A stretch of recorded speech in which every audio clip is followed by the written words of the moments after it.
Visits for January.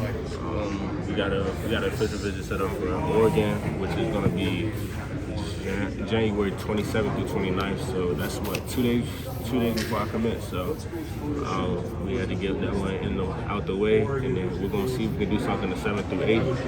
But as of right now, it's up in the air if I'm gonna do my 5th one or not. So, we're just gonna see about it. Is LSU not gonna work out for a visit?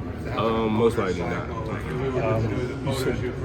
You said the 31st and 1st. I'm announcing February 1st. February 1st, yeah. And then Oregon, what interest track also there, or what makes you really want to see it? Just the track and football side of things. You see what Coach Lane has done this year. He's turned the program, and they got 10 wins this season. Pretty good program win. Just overall, just everything about it, and then plus track, and then plus Nike and all that. So it's a great fit. It sounds great to me.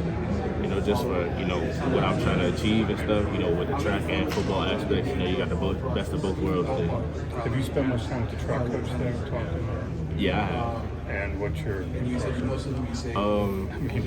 obviously good. I mean, with that is, they just trying to get me out there for, we can talk one-on-one privately about it, but they can see me that, I could be the next great USA runner. And that's where I see myself at, because I'm doing some unspeakable stuff right now. Unheard of stuff, so with that, it's just gonna keep getting better and better with it. What's your track schedule look like in January? Track schedule, my first meet is January 13th through 15th at VA Showcase. I'll be debuting in the 300 and the 4x2, and then Texas Tech will be the next week after that, and I'll be debuting the 200 and 60, where we're gonna try to go break the 200-meter record. You guys the piece before, just trying to figure out how to make this whole thing work with football and track I'm just asking around, just seeing, what's the best of both worlds. Some track athletes, I'm asking, what's the schedule like, how training is, just some football athletes, like, what's this, what we gonna do here, how's the program, how's the coaches, are y'all brothers, are y'all a good team, or y'all just like a bunch of people that's, just around that. Like, I want to go to a brotherhood, somewhere that, is like strongly built and that. And then just seeing how it affects people, like the Texas A&M running back, I think his name Devin A. Chain, just to see how he does it. He does football and track, he's pretty good in track too, pretty good running back, so just to see how he does it, I feel like I can do the same thing.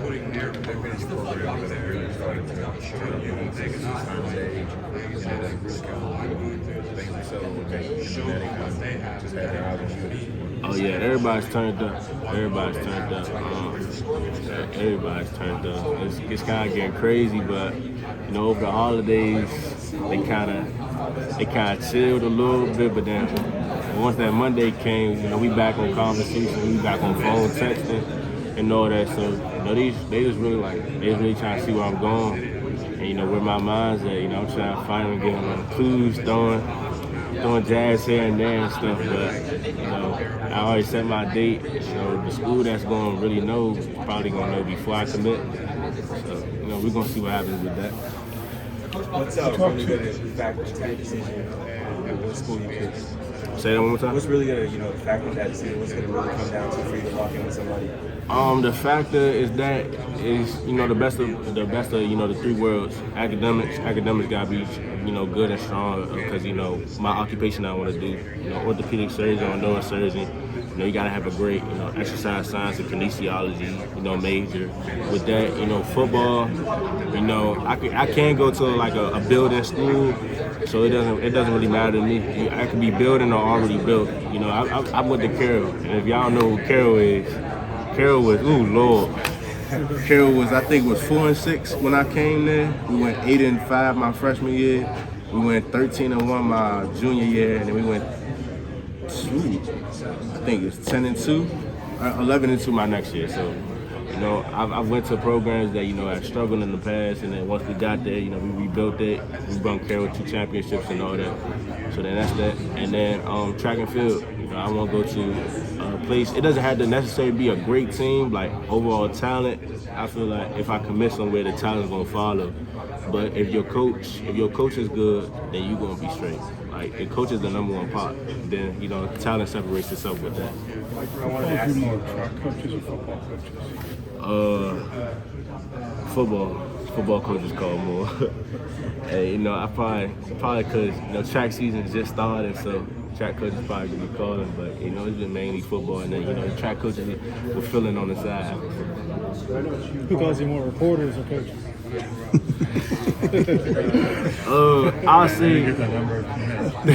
I'll say probably the beginning part was reporters. Now it's probably the coaches. Yeah, coaches. But, you know, Less teams. Yeah, so it's a steady hand of coaches and teams that call. You know, they don't blow my phone up.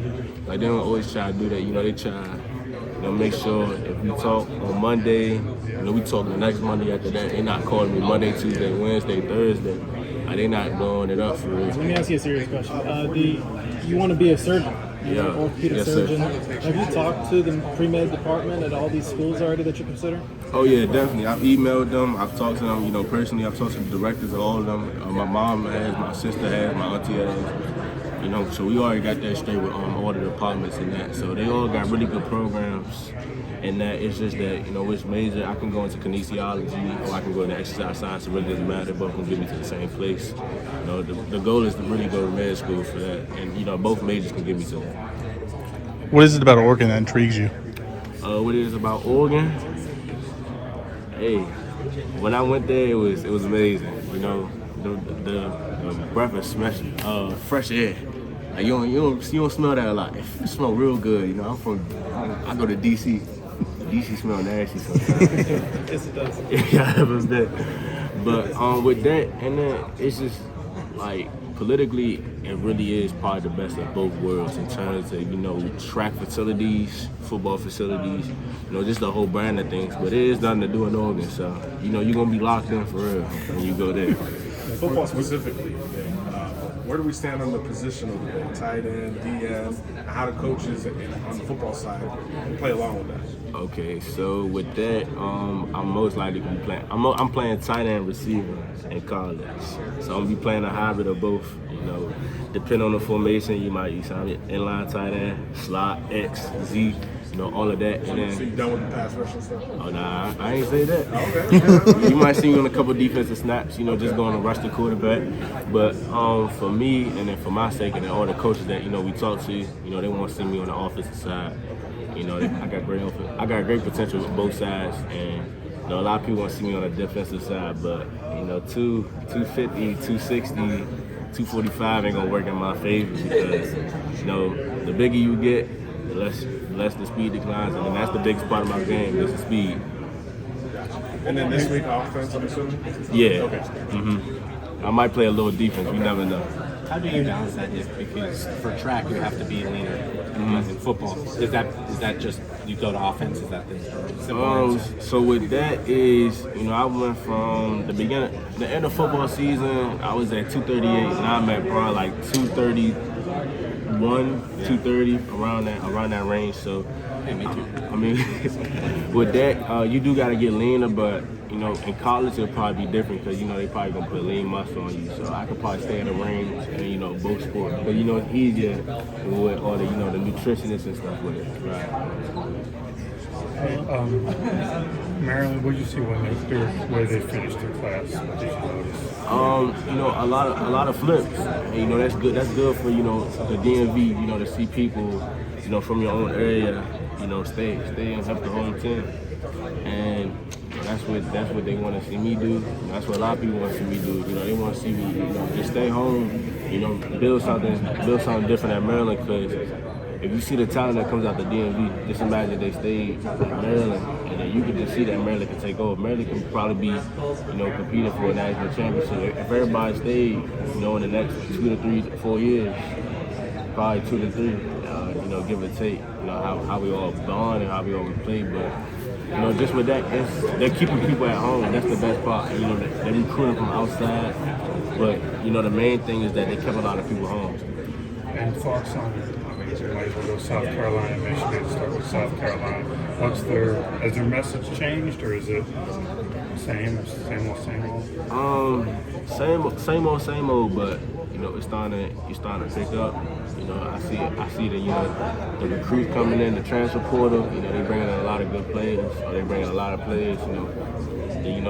They refilling my position, the tight end, the receiver position. So you know, they're gonna have some dogs there, but I'm not afraid to compete. So that's good for me. You know, if I got to go in there and fight with a transfer, you know, that's played already 3 years, 2 years in college. You know, he'll beat him out. You know, make him some of the best. That's not my fault. I'm sorry, my brother. We teammates, but that's just how it's gonna be. I got to go to games. I got people to feed and stuff. So that's just gonna be me. And what's Mom think of Michigan? Mom loves Michigan. That's her home. That's her home for real. So you know, she's always pro Michigan. You know, Michigan this, Michigan that. But you know, we gotta. Hey, if another college can change their mind on Michigan and flip her, then they probably gonna get me. You know, that's probably the biggest recruiting piece to my saga. You know, because she will really make my high school decision. I was supposed to be going to Bullets, and I ended up at Carroll because she ain't like the Bullets coach, or she ain't like the school. So with that, you know, so she makes a lot of good inputs. But you know, overall, it is my decision. But you know, anything that she says or my dad says, you know, I'm gonna really just like look and pay attention to because you know they lived it. And, you know, they just always trying to tell me what's best for me. Is she from up there? Yeah. So she lived in Michigan for 10 years, 10, 11 years, and then she moved to Tennessee, and then she moved here. So you know, she was basically like born and raised there, so that's her hometown by blood. Okay. Nice. But the real question is your dad happy that Argentina won? Oh, no. He wanted to go for France. Did it really? Yeah, he went for France. How's that possible? Do you like the U.S. play? He said yeah, but the U.S. just don't got no stars right now. Dude, they got nobody who can create in the Final Four. That's what I'm saying. So, you know, they bringing a lot of old players in. They just got to just play new people. Like, just play the younger players, you know, just let them rock out. So he's saying that, you know, since everybody says French got a lot of Africans, the French team is not French. You can just say it like that. I understand. Is he here on a trip? Yeah, they're here. I'm going to have to talk soccer with him in practice. How did you deal with kind of building your brand throughout this recruiting process? Because you've got a bigger NIL kind of footprint than a lot of players out there. You're one of the top guys for NIL in this class. Track, massive appeal there. Football, massive appeal. You're huge on social media. So how have you dealt with kind of the nuances of building your brand? You know, I'm just building my brand. I'm letting my brand build itself. With that is, you know, I'm a unique athlete, and you know, people just attract to that. And, you know, I think I'm respectable enough, you know, for people to like me. You know, I make a little jokes here and there and stuff, but you know, on and off the field, you know, I'm very marketable, and you know, I feel like I'm the best. I feel like I'm the most marketable person in the class. That's just me, though. But do you talk to a lot of the collective people? I think my parents do. Yeah. I don't bother. I don't indulge in that. My marketing team does. You know, they do all that for me. So that's what they're there for. Yeah, so I don't indulge in that. You know, I don't want the people to think that, you know, they offer me something on the table. Just know I don't talk to them at all.